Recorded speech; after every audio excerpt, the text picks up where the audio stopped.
प्यार हमें भी चाहिए, उसे भी चाहिए, उसे भी चाहिए, सबको चाहिए। फीलिंग सबकी अलग अलग होती है, बट मोहब्बत तो सबको चाहिए। I love you.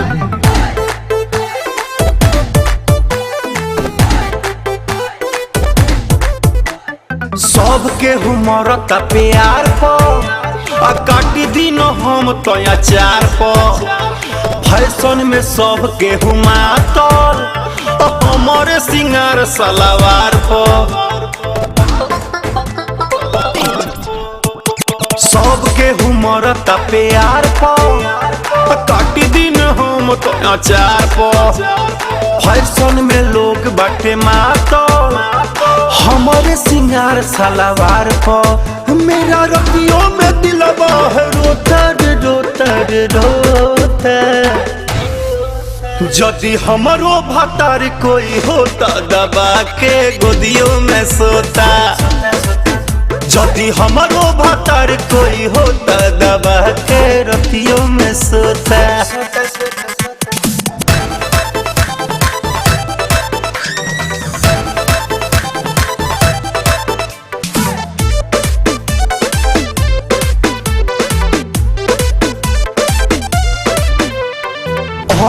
ऐसे कि कैसे बताई बतिया जैसे नॉट गुड फील हो रहा है।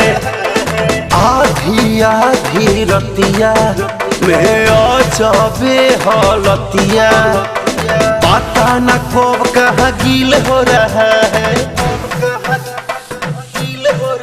मिठू बोले ना हमारो रे तोता रे तोता रे तोता।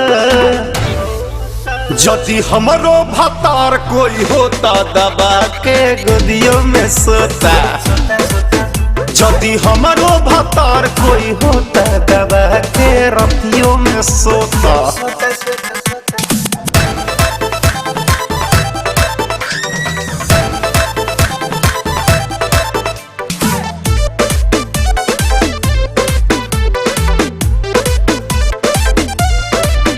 कबो अप करे कबो डाउन दिल करत बड़ा साउंड।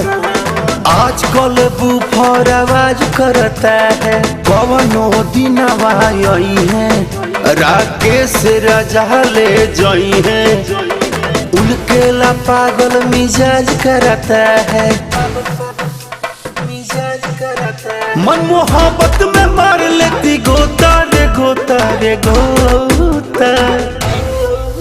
यदि हमारो भतार कोई होता दबा के।